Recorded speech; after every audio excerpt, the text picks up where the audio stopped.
हमारे चैनल को सब्सक्राइब करें और बेल आइकन दबाएं। अगर गोविंद की हत्या करने के लिए चक्रव्यूह रचा गया है तो हमें इस कनेक्शन और मकसद को समझने के लिए इनके इर्द गिर्द भी चक्रव्यूह रचना होगा। गोविंद अपनी लाइफ में चाहे कैसा भी था, लेकिन हमारे लिए ये सिर्फ मर्डर केस है। हमें गोविंद के कातिल तक पहुंचना ही है, चाहे वो फिर एक है या फिर एक से ज्यादा।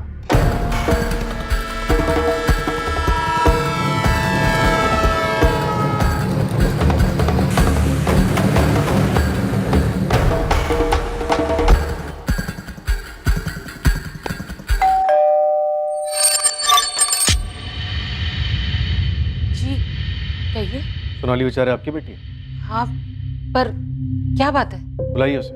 अभी कॉलेज में हूँ, लेक्चर्स है मेरे। 3-3:30 बजे खत्म होगा, उसके बाद जहाँ कहेंगे वहाँ आ सकती हूँ। ठीक है, 3:45 तक पहुँच जाना। तुम्हारे कॉलेज के पास ही है कस्तूरी मार्ग पुलिस स्टेशन। 15 मिनट काफ़ी। 4 भी बज सकते हैं, फिक्स टाइम नहीं बता सकती। जैसे ही कॉलेज खत्म होगा वैसे ही आ जाऊंगी। आपकी बेटी हमेशा ही गुस्से में रहती है। उसके पापा की डेथ का बहुत गहरा असर हुआ है, वो ये सब भूल नहीं पा रही है। इसीलिए उसने गोविंद देसाई से बदला लिया, उसे मरवा के। जो शक अपने साथ लेकर आए हैं यहाँ पर, क्या वो मेरे बोलने से मिट जाएगा?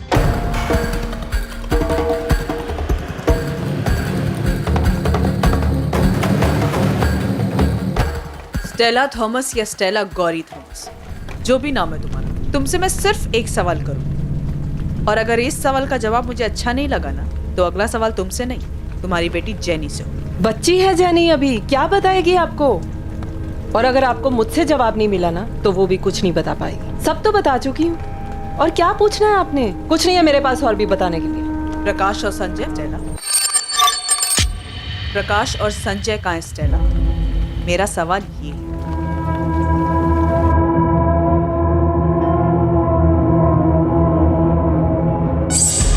वहीनी ने इसलिए बुलाया था क्योंकि मैं गोविंद भाऊ का काम जानता हूँ। उन्हें हेल्प चाहिए थी काम संभालने के लिए। और पायल को तुम दोनों के रिलेशनशिप के लिए भी मान गई वो? कोई रिलेशनशिप नहीं है, हम सिर्फ दोस्त हैं। गोविंद ने तुझे काम से इसीलिए निकाला था ना क्योंकि उसे पता चल गया था तेरे और पायल के बारे में। सर, ये आपकी मनगढ़ंत कहानियां हैं, असलियत में ऐसा कुछ भी नहीं था। सुजाता जी, क्या आपकी बेटी और आपके पति के पुराने वर्कर लक्ष्मण के बीच में कुछ था? कैसी बेतुकी बातें कर रहे हैं? सीधे मुद्दे पे आइए ना, क्या पूछना चाहते हैं आप? आपके पति के मर्डर के बारे में बात करनी। तो सीधे उसी पे आइए ना।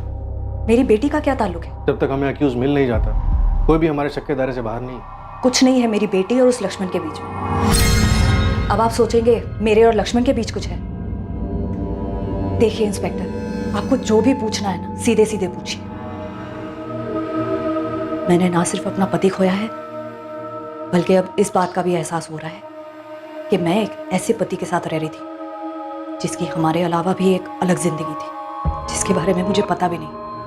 अब पता है तो सिर्फ इतना कि मुझे मेरी बेटी और काम दोनों को संभालना है। चलिए सीधा मुद्दे पे आते हैं। क्या आपकी बेटी ने लक्ष्मण की मदद से आपके पति की हत्या करवाई? मैंने आपसे कहा ना कि नहीं जानती मैं, और मैं ये भी नहीं जानती कि आप लोगों को ऐसा क्यों लगता है। अगर आपको लगता है तो आप पता कराइए ना। मैं अपनी बेटी से ऐसे सवाल नहीं पूछने वाली। क्यों? डर है आपको? इसका जवाब आप पहले से जानती होंगी। नहीं जानती मैं, और ना ही मैंने उससे ये पूछा, क्योंकि मुझे नहीं लगता कि वो ऐसा कुछ कर सकती। किसी भी सस्पेक्ट से सच उगलवाना मुश्किलों भरा होने वाला था। संघर्ष इस बात का था कि कौन सी कड़ी टूटेगी। क्या इन्वेस्टिगेशन टीम इन बातों को आपस में जोड़ पाने में कामयाब होगी? प्रकाश और संजय के साथ क्या हुआ मैं नहीं जानती, लेकिन हाँ मैडम, उन दोनों की छेड़छाड़ से बहुत परेशान थी। धमकी दी थी दोनों ने, मेरी बेटी पे एसिड फेंक देंगे। माँ हूं मैं उसकी, ऐसे तो नहीं बैठ सकती थी ना। उन दोनों को समझाने के लिए मैंने हेल्प ली थी किसी की। ऐसी कौन सी हेल्प की किसी ने कि उसके बाद से उन दोनों लफंगों को कुछ पता ही नहीं चल रहा है, सीधा गायब ही हो गए? कौन था वो भला मानस? मेरे पति का दोस्त। कोई नाम? योगेश, योगेश सिंह नाम है उसका। कौन है योगेश सिंह, और क्या किया इसने इन दोनों लड़कों के साथ? मुझे नहीं पता उसने उन दोनों के साथ क्या किया, मैं बता रही हूँ, मैंने सिर्फ हेल्प मांगी थी उससे। कौन है योगेश सिंह? मैडम, मैं आपको योगेश का नंबर दे देती हूँ, आप खुद बात कर लीजिए उससे। मुझे बस उसने इतना बोला था कि उसने दोनों को समझा दिया है और वो कभी भी मेरी बेटी को परेशान नहीं करेंगे, बस इतना था। ऐसे कौन से तरीके से बात की योगेश ने उन दोनों बदमाशों से कि उसकी बात ही मान गए? इधर हमको देख लो, जब तक 4 डंडे नहीं पड़ते कोई क्रिमिनल बात ही नहीं सुनता। अब मैं आपको नंबर तो दे रही हूँ ना, आप खुद बात कर लीजिए। बात तो मैं कर ही लूंगी, पर तुम मेरी एक बात सुनो। कहीं से भी अगर मुझे पता चला कि तुम इन मर्डर्स में शामिल हो, तुमने उस प्रकाश और संजय को मरवाया, तुम अपना नाम तक भूल जाओगी कि तुम्हारा नाम गौरी है या स्टेला।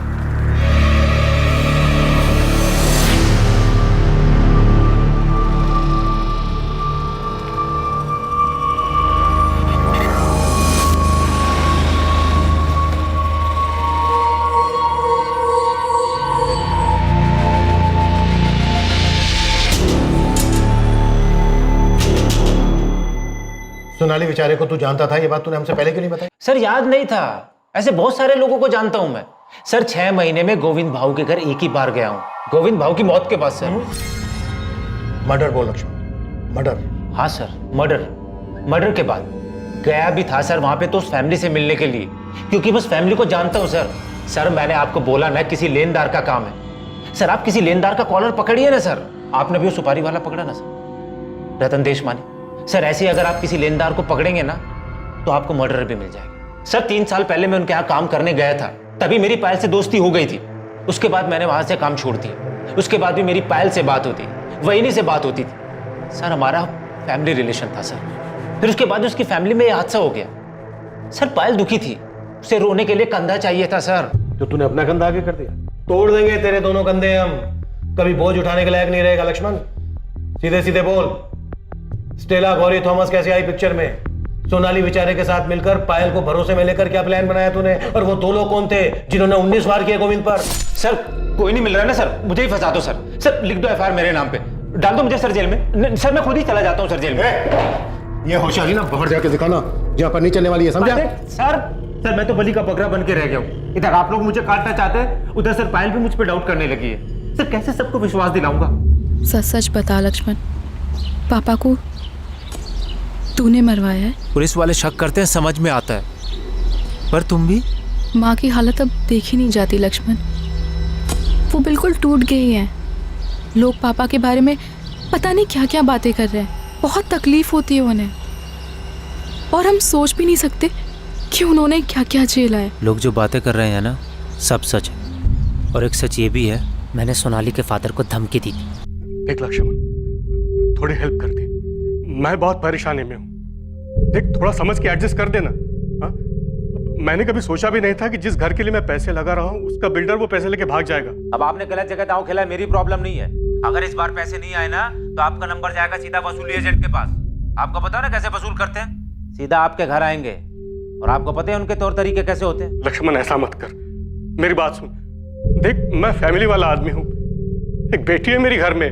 ये सब मुझको मत बताओ भाव, इसमें मेरा कोई इंटरेस्ट नहीं है। मेरा काम है कलेक्शन करना। अगर मेरे रजिस्टर में आपकी एंट्री नहीं हुई ना तो आपकी रिपोर्ट जाएगी सीधा गोविंद भाऊ के पास, और वो क्या करेंगे ये मैं नहीं जानता। विनोद भाव ने सुसाइड किया ये सुनकर हिल गया था मैं। 2-4 दिन तक तो मुझे नींद ही नहीं आई। उनका चेहरा मेरे सामने रहता था। अकेले में तो ये सोचने लगा था कि भाई उनकी मौत का जिम्मेदार हूं। आप बताइए गोविंद भाऊ को कैसे मार सकता? कमाल का इमोशन खिलाड़ी है तो। प्लान में शामिल करने के लिए सोनाली को भी ऐसे ही तैयार किया था क्या? हेलो। सुन पायल, मेरी पूछताछ हो गई है, मैंने अंदर सोनाली को देखा। अब तेरा नंबर आएगा, तैयार है? लक्ष्मण कुछ बता, मुझसे क्या पूछेंगे? शांत रह, मैं अभी ऑफिस जा रहा हूँ, उसके बाद आके तुझसे मिलता हूँ, सब बता दूँ।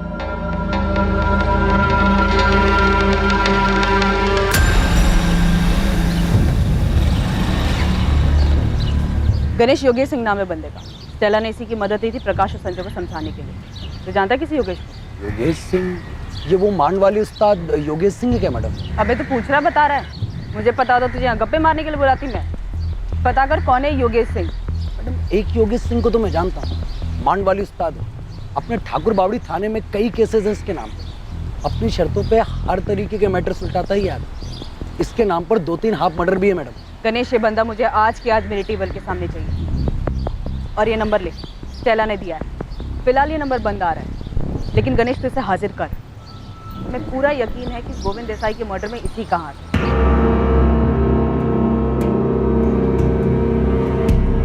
और कितना वेट करना होगा सर? 4 बजे बोला था टाइम पर आकर, 4:45 हो रहा। टाइम वेस्ट करने के लिए आपके पास होगा, लेकिन मेरे पास इतना टाइम नहीं है। अंदर आ जाओ, केबिन में बात करो। आ जाओ, बैठो सोनाली। ऑलरेडी 45 मिनट से बैठी ही थी। जो पूछना है जल्दी पूछिए। काफी गुस्से में रहती हो। तुम्हारे प्रोफेसर निरंजन वैद्य ने हमें बताया कि कोई फ्रस्ट्रेशन है तुम्हारे, सही कहा? आप इसे सिर्फ फ्रस्ट्रेशन नहीं बोल सकते। मैं सिर्फ इतना कह सकता हूँ कि वो बहुत ही सेंसिटिव लड़की है। क्या उसने कभी किसी मर्डर की बात की? आर्ग्यूमेंट्स की थी गोविंद देसाई के मर्डर के केस के बारे में। वो अखबार के कुछ क्लिपिंग्स भी लेकर आई। देखो सोनाली, हम समझ सकते हैं तुम्हारे फादर के साथ जो हुआ वो अनफॉर्चुनेट था। मर्डर था सर, वो कोई दुर्भाग्य नहीं था, पहले से तय की गई हत्या थी। सुसाइड मत बताइए सर, मेरे पापा ने सुसाइड नहीं किया है। इनकी बॉडी से हमें पॉइजन के ट्रेसेस मिले हैं, इसके अलावा और कोई बात सामने नहीं आई।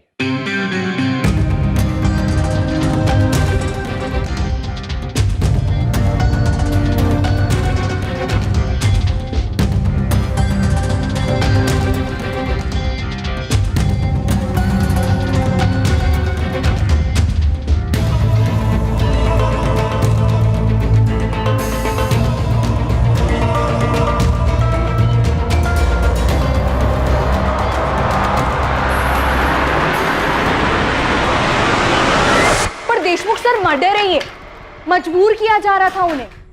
गोविंद देसाई ने सुसाइड करने के अलावा और कोई रास्ता नहीं छोड़ा था उनके सामने। जो हमें पता चला है उसके हिसाब से तुम्हारे पापा ने लोन लिया था जिसे वो वापस नहीं कर पा रहे थे और उन्होंने ये कदम उठाया। और आपको ये नहीं पता चला कि उनको पैसों के लिए सताया जा रहा था, परेशान किया जा रहा था? सर, सुसाइड करने के लिए मजबूर किया जा रहा था उन्हें। ये बात सिर्फ तुम कह रही हो सोनाली, इसका कोई प्रूफ नहीं है, न तुम्हारे पास न मेरे पास। पर सर प्लीज, सर एक बार मेरी बात तो सुनिए, आप क्यों नहीं सोनाली, मैंने तुम्हारे स्टेटमेंट के बेस पर गोविंद देसाई से पूछताछ की, पर उसने तुम्हारे पापा पर किसी भी तरह का कोई भी प्रेशर देने से साफ इनकार किया। कोई खुद थोड़ी ना बोलता है सर कि उसने मर्डर किया है, तो वो गोविंद देसाई बोलेगा क्या कि उसने मेरे पापा को धमकी दी थी? या आपको उसके मुंह से निकलवाना होगा सर? किस बेस पे करूं ये मैं?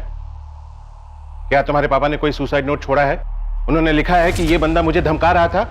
देखो सोनाली, मैं तुमसे रूड नहीं होना चाहता, सच ये है कि तुम्हारे पापा के केस की फाइल बंद हो चुकी। तो तुमने अपने पिता की हत्या का बदला लेने के लिए किया? कर्मा सर, उसके कर्मों ने किया है, वो कोई हिसाब बकाया नहीं छोड़ते। अच्छा, कर्मा? और यही कर्मा अगर तुम्हें आईना दिखाए तो? आप बताइए सर, लोन की जरूरत किसे होती है? जिसके पास पैसे नहीं है उसे। अब जिसके पास पैसे ही नहीं है तो कोई बैंक उसे लोन भी नहीं देती। क्यों नहीं देती? डर होता है कि वो पैसे वापस कर भी पाएगा या नहीं। फिर ऐसे आदमी गोविंद देसाई जैसे ब्याजखोरों के पास जाते हैं जो उसका खून चूस लेते हैं। बैंक इन जरूरतमंद लोगों को लोन नहीं देती है, बल्कि वो तो उन्हें पैसे बांटती है जिनके अकाउंट में पहले से ही लाखों करोड़ों पड़े हुए हैं। आम आदमी का प्रपोजल फेंक दिया जाता है, पर अमीरों के प्रपोजल पर जी खोल कर लुटाया जाता है। कभी प्लेन खरीदने के लिए पैसे दिए जाते हैं तो कभी बिजनेस के लिए, इंफ्रास्ट्रक्चर लीज पर लेने के। पर असल में क्या होता है? उनका सारा बिजनेस ठप हो जाता है और सारे पैसे छूमंतर। जब तक ये बात किसी को पता चलती है तब तक वो अमीर लोग अपने रईसी के दम पर किसी और कंट्री का सिटीजनशिप ले चुके होते हैं। कानून और सरकार दोनों की पहुंच से दूर हो जाती है। कभी पकड़े भी गए तो सारी सुविधाएं दी जाती हैं उनको जेल में, लेकिन आम आदमी को मिलती है सिर्फ धमकी, डर और जिल्लत। मेरे पापा को भी मिली, इतना सताया गया कि उनको जान देना आसान लगा। क्या ये हत्या नहीं थी? सोनाली, मैं तुम्हारा प्रोफेसर नहीं और ना ही कोई अर्थशास्त्री जो तुमसे बहस करूं इस बारे में। गोविंद देसाई की मर्डर के लिए पूछताछ हो रही है और हमें पूरा यकीन है तुम्ही ने करवाया। तो फिर इस पूछताछ के लिए आपने तैयारी भी की होगी, फोन रिकॉर्ड्स निकलवाए। तो यहाँ तक तैयारी की थी तुमने कि फोन में कुछ नहीं मिलेगा? ये आपका काम है, आप पता करिए, मैं थोड़ी ना कुछ बताऊंगी। क्या करेंगे? धमकी देंगे, थर्ड डिग्री यूज करेंगे। सोनाली, कौन था तुम्हारे साथ? स्टेला गौरी थॉमस या फिर तुम्हारे पापा को धमकी देने वाला गोविंद का एक्स एम्प्लॉई लक्ष्मण दियोदर? किसका इस्तेमाल किया तुमने? और गोविंद पर 19 बार चाकू घोंपने वाले वो दो लोग कौन थे?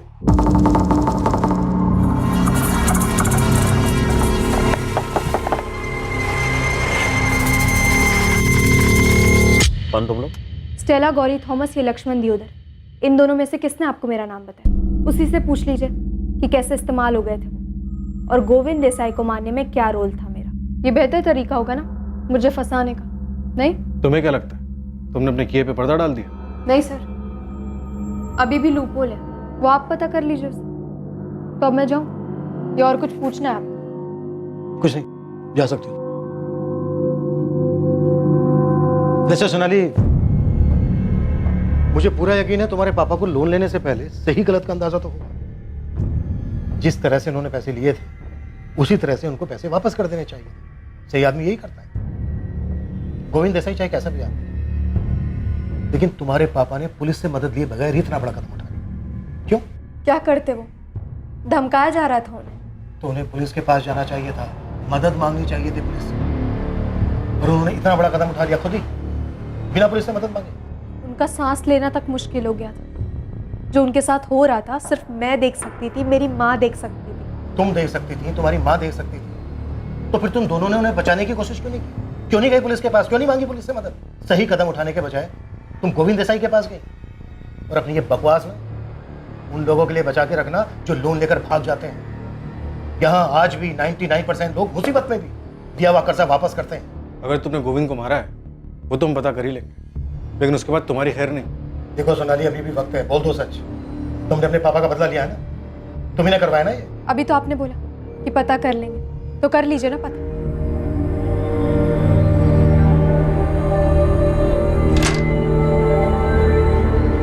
सोनाली, सोनाली, सोनाली, क्या हुआ बेटा? सोनाली, दरवाजा खोलो। सोनाली बेचारे ने पुलिस को जो चैलेंज दिया था उसके फोन रिकॉर्ड्स उससे बिल्कुल उलट थे और उससे कुछ हैरत अंगेज चीजें बाहर आने वाली थी। गोविंद की वाइफ सुजाता और उसके पुराने वर्कर लक्ष्मण के उसका बिजनेस संभालते ही कुछ संदिग्ध चीजें होने लगी थी।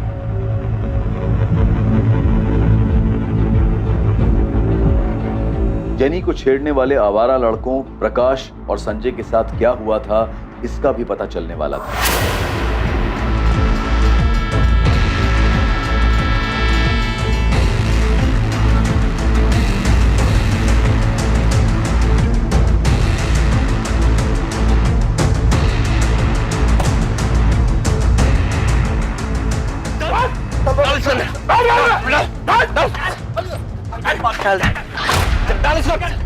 बंद कर इसको।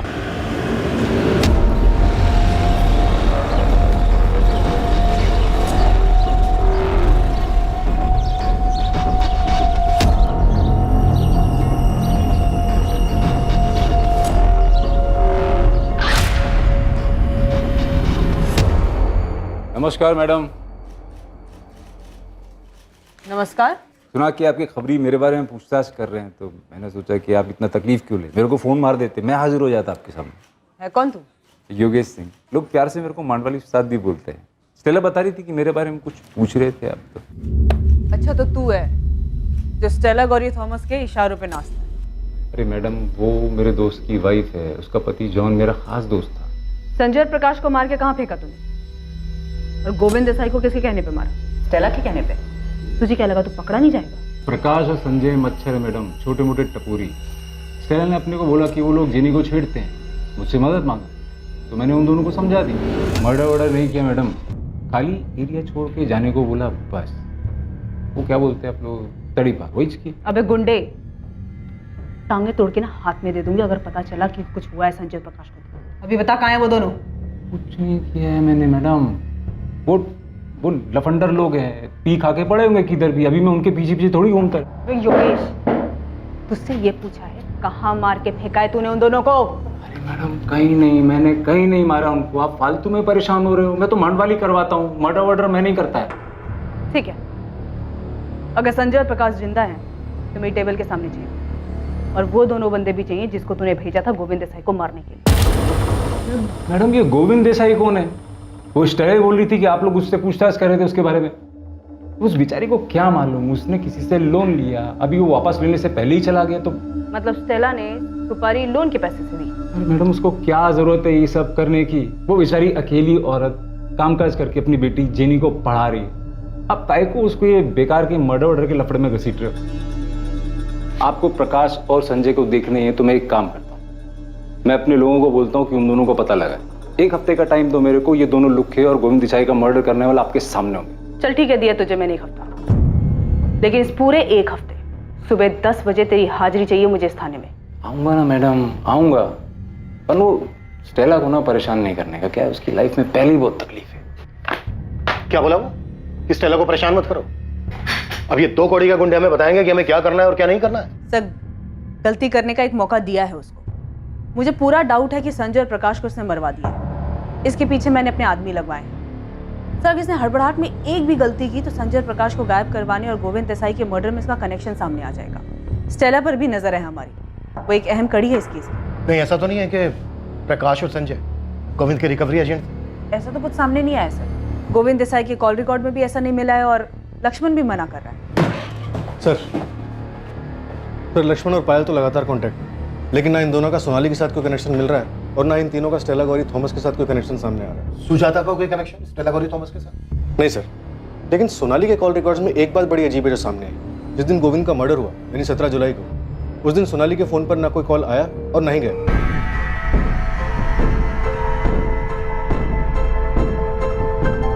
माँ, मैं जा रही हूँ। ठीक है बेटा। जब फोन ऑफ हुआ तो लास्ट लोकेशन उसका घर का एरिया दिखा रहा था और जब ऑन हुआ तो भी एरिया उसका घर का ही था। और रिकॉर्ड से कोई नंबर मिला? नहीं सर, या तो उसकी बात उसकी माँ से होती है या फिर उसके कॉलेज के प्रोफेसर निरंजन से। काफी शातिर लड़की है सर। आप ही बता रहे थे कि कॉल रिकॉर्ड निकलवाने के बारे में खुद ही बोल रही थी। तो मुझे ऐसा लगता है इसने फोन यूज ही नहीं किया होगा। नैना, सोनाली तुम्हारी जिम्मेदारी है, कैसे भी करके लिंक पता करो। देखो दूसरी तरफ लाइन कहाँ जुड़ी है इसमें और किसकी हेल्प ले रही है। जी सर। अंदर आ जाओ सर। हाँ आजा पीटर साहब, ये गोविंद के जाने के बाद उसके धंधे में कोई तो बहुत बड़ा डिस्काउंट स्कीम चल रहा लगता है। क्या चल रहा है बता? उसकी बीवी सुजाता लोगों की लोन माफ कर रही है। उसका पैसा है, करने दे, हो सकता है अपने पति का प्रायश्चित कर रही हो। प्रायश्चित आदमी 5-10 हज़ार रुपये का करता है, ये तो लाखों का लोन माफ कर रही है साहब।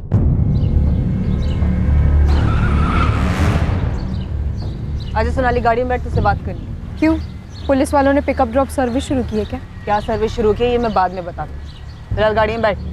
सीधा पुलिस स्टेशन आऊंगी, अभी मेरा कॉलेज का टाइम। बात करने के बाद मैं खुद तुझे कॉलेज छोड़ूँ। बैठ अंदर।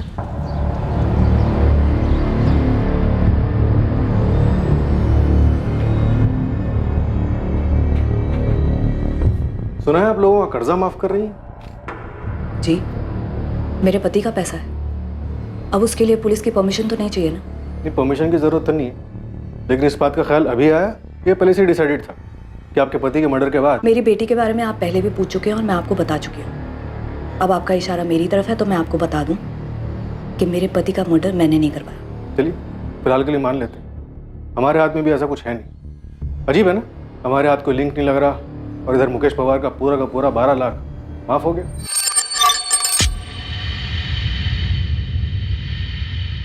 जी, माफ कर दिया और कई लोग हैं जिनका माफ करूंगी। ये मेरा फैसला है और इसका मेरे पति के मर्डर से कोई लेना देना नहीं। ऐसे क्या देख रहे हैं साहब? वही ने जो भी किया उनका पैसा है, खुल्लम खुल्ला सबके सामने, कोई चोरी छुपे नहीं किया।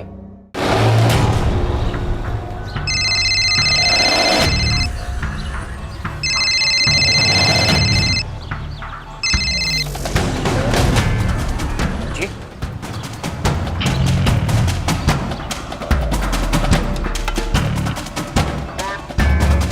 17 की डेट तो याद नहीं है मुझे, लेकिन कभी कभी पूरा दिन अपना फ़ोन ऑफ करके रखती हूँ। ये डेट तो याद होनी चाहिए तुम्हें। 17 तारीख को गोविंद देसाई का मर्डर हुआ था। ये डेट याद है मुझे और हमेशा याद रहेगी, बस फ़ोन ऑफ किया था या नहीं ये याद नहीं है मुझे। अगर डेट याद है तो फिर जगह भी याद होनी चाहिए कि कहाँ गई थी तुम।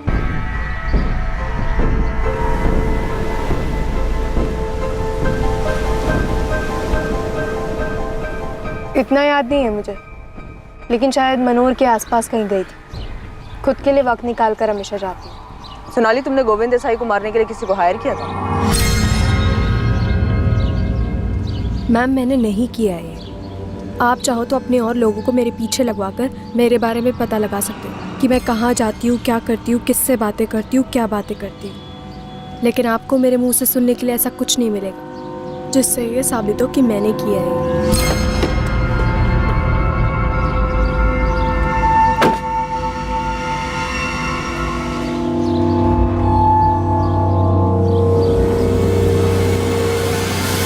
मैं अपने पापा के डेथ से बहुत परेशान थी। मैंने उनकी मौत के लिए गोविंद देसाई को दोषी माना। मैं उसकी ज़िंदगी बर्बाद करना चाहती थी कि मैं उसकी ज़िंदगी नर्क बनते हुए देखूं। लेकिन अब जब उसकी मौत हो चुकी है तो मुझे ऐसा लगता है कि ये कर्म चक्र है जो उसने मेरे पापा के साथ किया उससे भी वैसा ही मिला। लेकिन सच ये है कि मैं अभी भी खुश नहीं हूँ, ना मुझे अंदर से शांति मिली है, क्योंकि जो हुआ उससे मेरे पापा तो वापस नहीं आ जाने वाले। मैं बस आपको इतना ही बोल सकती हूँ कि मैंने उसे नहीं मारा है और ना ही मैंने किसी को सुपारी दी है उसे मारने के लिए।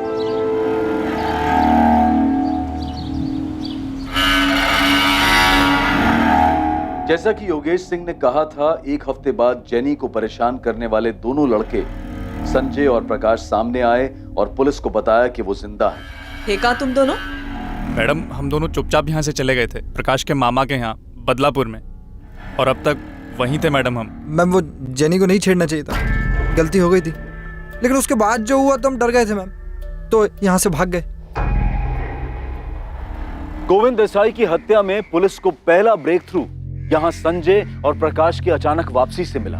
ये पुलिस की अचानक से की गई गणित का नतीजा था कि उन्हें एक कहानी दिखाई दी, जिससे ना सिर्फ गोविंद की हत्या का मोटिव सामने आया, बल्कि इसके पीछे की साजिश, हत्यारे और साजिशकर्ता का भी पता चला। सर, संजय और प्रकाश हमारे पास है। मुझे ऐसा लगता है कि वो दोनों इस साजिश में शामिल हैं। हमें अब तक ना इस केस का मास्टरमाइंड मिल रहा है, ना ही वो दो लोग मिल रहे हैं जिन्होंने गोविंद देसाई को मारा है। तो शायद इसलिए क्योंकि इससे पहले संजय और प्रकाश हमारे सामने नहीं थे, हमारा शक कभी उन दोनों पे नहीं गया। अभी तक हम बस यही सोचते रहे कि स्टेला गौरी थॉमस ने योगेश की मदद से इन दोनों लड़कों को रास्ते से हटाया, पर योगेश ने उन्हें जिंदा छोड़ दिया। ना, तुम्हारे कहने का मतलब ये है कि प्रकाश और संजय ने अपनी जान बचाने के बदले में गोविंद की जान ली? हो सकता है सर। जेनी ने 6 महीने पहले संजय और प्रकाश के बारे में अपनी माँ स्टेला को बताया और स्टेला ने ये बात योगेश को बताई। उसके बाद से ये दोनों लफंगे लड़के गायब हो गए।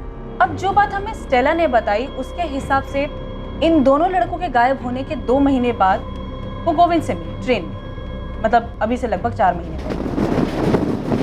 अब स्टेला का गोविंद के साथ ट्रेन में यूं अचानक मिलना सर इत्तेफाक नहीं लगता, ये एक प्लान है।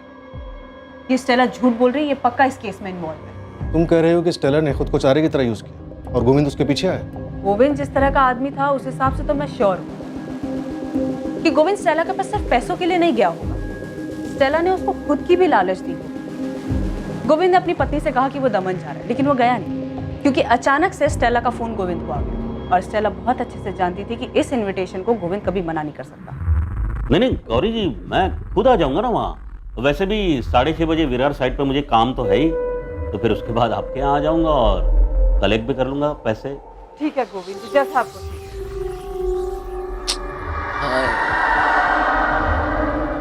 ऐसे छोटे मोटे अमाउंट लौटाने की क्या जरूरत है गौरी जी? अब नहीं भी देंगे तो चलेगा, बस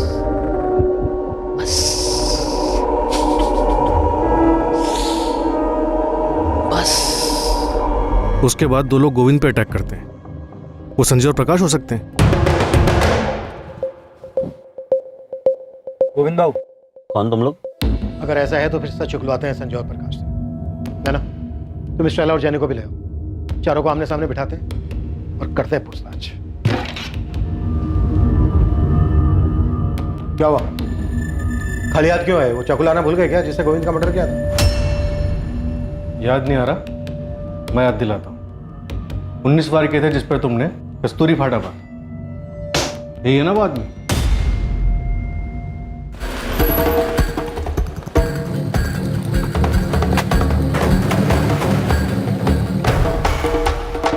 जेनी को हमने स्कूल से उठा लिया है, चलो मिलो उसे। कहाँ ले गए आप लोग उसे? Police station. डरो मत, तुम दोनों से हमें साथ में बात करनी। साहब, हम लोग तो छोटे मोटे काम करते हैं साहब, ये मर्डर केस में हमें मत डालो साहब। सर हम सच बोल रहे हैं सर हम दोनों बदलापुर चले गए थे सर। जेनी को छेड़ने के बाद योगेश सिंह ने इसी शर्त पर छोड़ा था ना, गोविंद की मर्डर करने की? नहीं सर उसकी तो शर्त ये थी कि इसके बाद हम इस एरिया में ना दिखे सर। साहब, हम लोग को लगा कि हम कभी वापस नहीं आ पाएंगे, फिर योगेश भाऊ के आदमी लोगों ने कहा कि कस्तूरी मार्ग पुलिस स्टेशन पर हाजिरी देनी है, इसलिए हम यहाँ पर आए साहब। सर हम किसी गोविंद देसाई को भी नहीं जानते सर। खेल खत्म तुम्हारा स्टेला गौरी थॉमस। गोविंद देसाई के कत्ल के जुर्म में अरेस्ट कर रहे हैं हम तुम्हें। तुमने पहले गोविंद को लालच देकर बुलाया हो और उसके बाद जान से मार दिया उसको। हमें जानते हैं कि तुम गोविंद से कभी ट्रेन में मिली ही नहीं थी। जेनी ने भी हमसे सच छुपाया, लेकिन तुम फिक्र मत करो, वो माइनर है, उसके साथ माइनर जैसे ही बर्ताव किया जाएगा। सर मैं सच कह रही हूँ, मैंने किसी का मर्डर नहीं किया। संजय और प्रकाश ने सब कुछ बता दिया है। जिस्मानी लालच देकर बुलाया तुमने गोविंद को वहां पर। मर्डर भले ही तुमने ना किया हो और शामिल तुम भी हो। सर वो दोनों झूठ बोल रहे हैं, वो लोग दुश्मनी निकाल रहे हैं मेरी मम्मी के साथ। क्यों झूठ बोलेंगे जेनी?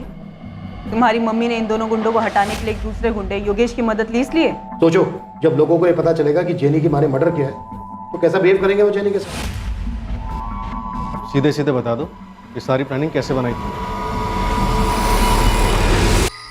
हेलो, गोविंद भाऊ बोल रहे हैं? हाँ बोल रहा हूँ। कौन? मेरा नाम गौरी है। आपकी छोटी सी मदद चाहिए थी। बेटी को पढ़ाने के लिए लोन चाहिए, मिल सकेगा? हाँ मिल जाएगा, लेकिन उसके लिए आपको सामने आकर मिलना पड़ेगा, फोन पर नहीं हो सकता। तो गौरी तुम्हारा नाम कभी था ही नहीं, ये तुमने गोविंद देसाई के लिए रखा था।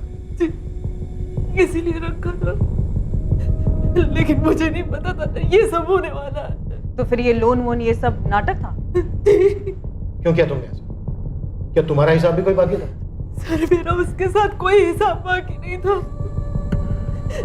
मैं तो गोविंद को जानती तक नहीं थी।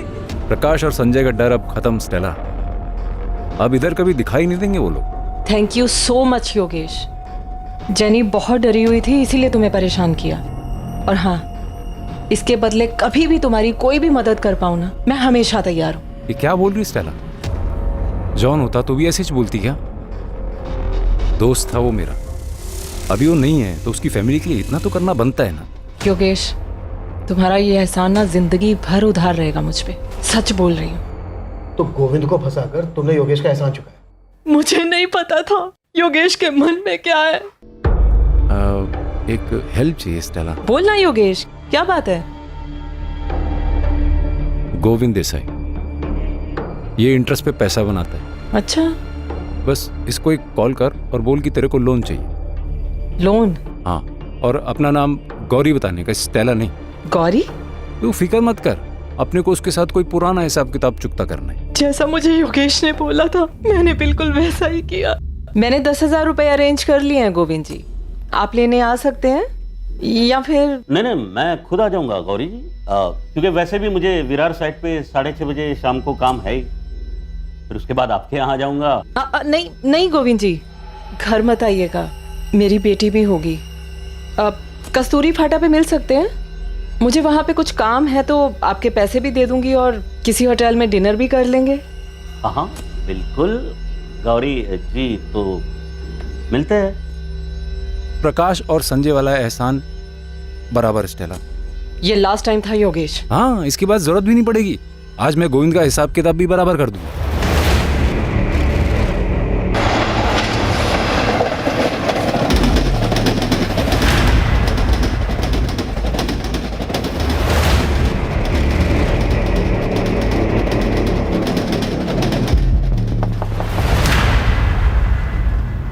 गोविंद भाव। कौन तुम लोग? गौरी जी ने भेजा है, इंतजार कर रही है आपका। बैठ जाओ गाड़ी। गाड़ी की जरूरत नहीं पड़ेगी, पास में ही जाना।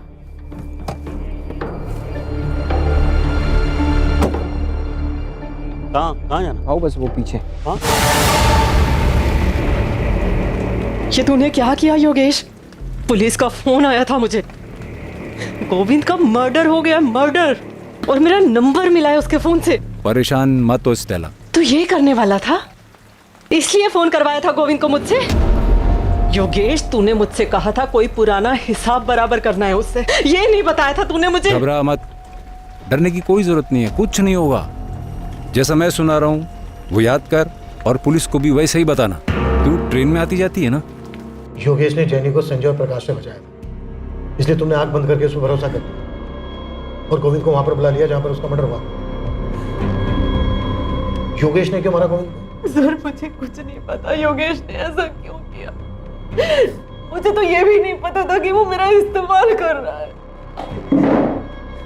ये दोनों तब तक यहाँ से नहीं जाएंगे जब तक हमें वो गुंडा योगेश नहीं मिल जाता। लेकिन सर मैंने कुछ नहीं किया, मैंने कुछ नहीं किया।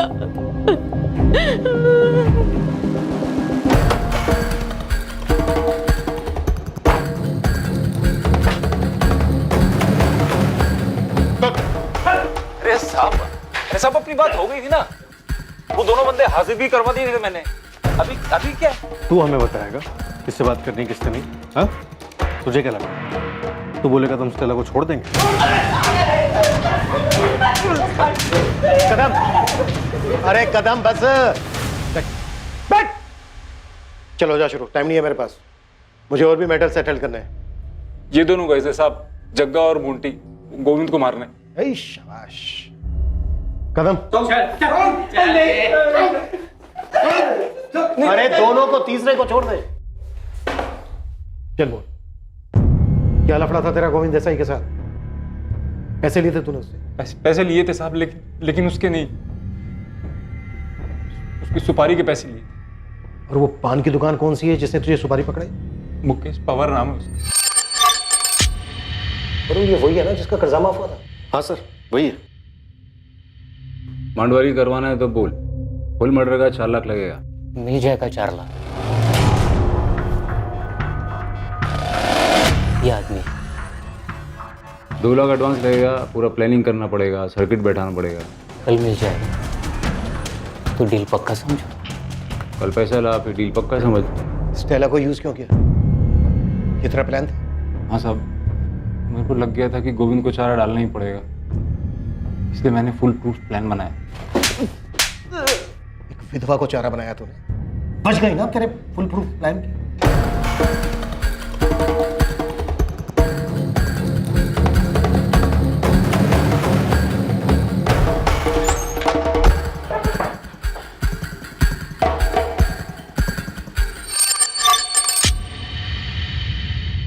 ये वो पान की दुकान योगेश इसकी बात कर रहा था? गलत आदमी को तो नहीं उठा लाए हो तुम लोग? सर 12 लाख का लोन लिया था इसने। अबे बोल। मैं अरे क्या मैं लगा रखा है तुझे? डर मत, मैं तुझे मारने वाला नहीं हूं, नहीं मारूंगा तुझे। तू ये बता कि तुझमें चाबी किसने भरी थी? सुजाता देसाई। सर, ये सुपारी की दुकान तो घर पे निकली।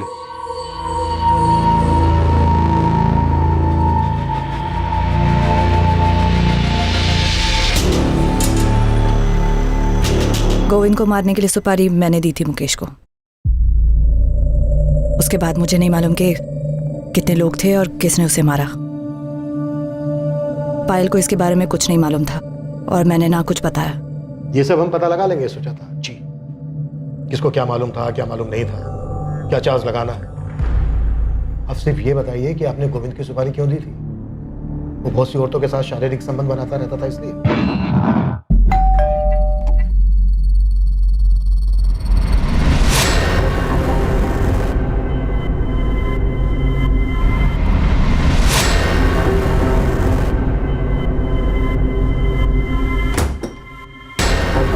वो पता नहीं कितनी औरतों पर मुंह मारता था, सब देख सकती थी मैं।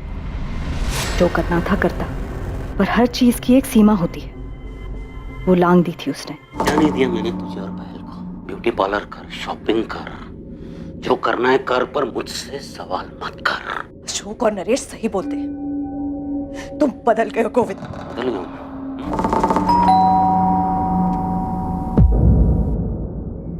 माँ, ये कैसे हुआ? माँ, आपको चोट कैसे लगी?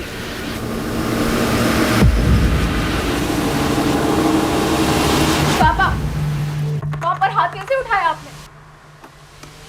हाथ कैसे उठा सकते हैं आप वहाँ पर? लेकिन जब उसने पायल पर हाथ उठाया तो मेरी सहनशीलता जवाब दे गई। फिर मुझे लगा कि हम दोनों के घुट घुट के मरने से अच्छा है कि वो अकेला ही मर जाए। मैंने देखा था तुम उसके पैरों में गिर के गिड़गिड़ा रहे थे। मैं क्या करूं सुजाता जी, पैसे लिए थे मैंने, वापस ही नहीं कर पा रहा। कितने हैं? अभी 12 लाख बचा है। तुम्हें देने की जरूरत नहीं है, सारा माफ कर दूंगी। ऊपर से जो भी खर्चा होगा वो भी मिलेगा, अगर तुम किसी का जुगाड़ कर सको जो गोविंद को मुक्ति दिला सके। जान से मारना है उसे। पायल उस वक्त बालिग थी, अपने अच्छे बुरे की समझ थी उसे। पहले मैंने सोचा इसे लेकर कहीं दूर चली जाऊं, लेकिन उसे सबक सिखाना जरूरी था। बिला वजह मार खाई थी मैंने और मेरी बेटी ने। तो ये दमन वाली कहानी इस प्लान का हिस्सा है? जी। और पायल तुम जानती थी कि तुम्हारे माँ ने ही नहीं मैम, पर मुझे शक था कि ऐसा कुछ हो सकता है। लक्ष्मण भी शामिल था इस सब में? नहीं, उसे भी कुछ नहीं मालूम। मुजरिम सिर्फ मैं हूं। मुकेश की भी मजबूरी का फायदा मैंने उठाया। फैसले करने की आदत छोड़ दो, कुछ जज नहीं है, मुजरिम। माँ ने जो कुछ भी किया सब मजबूरी में किया। सर वो मजबूर थी। कानून की नजर में तुम्हारी माँ इस वक्त सिर्फ एक मर्डरर रह पाया।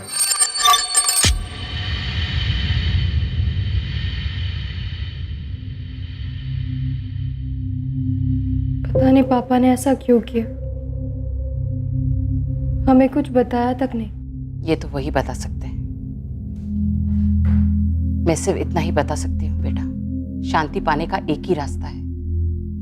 इस वक्त जो जैसा है उसी में जियो, और जिससे जो लिया है उसे वापस कर दो। Sir I am sorry. आप जैसा कहेंगे मैं वैसे ही करूंगी।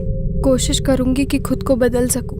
सोनाली, एक बात हमेशा याद रखना, सिस्टम में तुम्हें लाख कमियां नजर आएगी, जो कि है भी। जो इसका फायदा उठाते हैं वो आदर्श लोग नहीं होते हैं, बुरे लोग होते हैं, और हमें उनके जैसे बनने की जरूरत नहीं है।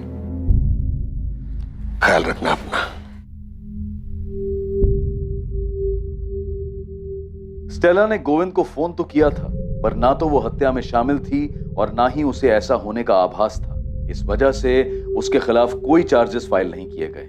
मुकेश पवार, योगेश सिंह, मोंटी और जग्गा के साथ सुजाता देसाई पर आईपीसी की धारा 302 हत्या के लिए और आईपीसी की धारा 120B आपराधिक साजिश के लिए चार्जेस लगाए गए। भले ही एक साजिश के तहत कितना भी पेचीदा चक्रव्यूह रचा गया हो, लेकिन हर अपराध का अपराधी सामने आता है और हर अपराधी को अपने किए का खामियाजा भुगतना पड़ता है। जब एक साधारण इंसान अपने हालात से मजबूर हो जाता है, किसी दूसरे इंसान के किए से दुखी हो जाता है, तो ये हमेशा याद रखें कि ऐसी स्थिति में अपनी सहनशीलता को खोकर जुर्म का रास्ता न चुनें। सोचें, समझें और सतर्क रहें, ताकि गुस्से में उठाया गया कदम आपको किसी ऐसी परिस्थिति में न डाल दे जिसके लिए आपको जीवन भर पछताना पड़े। हम शायद अपनी तसल्ली के लिए कुछ ऐसे उदाहरणों का सहारा लें जिसमें अपराधी अपराध करके बच निकला हो, लेकिन ज्यादातर अपराध सुलझा लिए जाते हैं और अपराधियों को उनके किए की सजा दी जाती है। जो लोग डिफॉल्ट करते हैं और बिना पैसा दिए भाग जाते हैं, उनका ना तो अनुसरण करना चाहिए और ना ही उनसे ईर्ष्या होनी चाहिए। वो सिर्फ भगौड़े हैं और कानून उन्हें एक ना एक दिन पकड़ ही लेगा। देश के ज्यादातर आम और ईमानदार नागरिक संघर्ष करते हैं और अपना कर्ज चुकाते हैं। अब मैं अनूप सोनी आपसे विदा लेता हूं, फिर मुलाकात होगी एक और नए केस के साथ। और याद रखें, आपके और क्राइम के बीच में सिर्फ इतना फर्क है कि आप कितने सतर्क हैं। सतर्क रहें, सुरक्षित रहें। जय Hind. For more updates, subscribe to our channel, click the show links and enjoy watching the videos.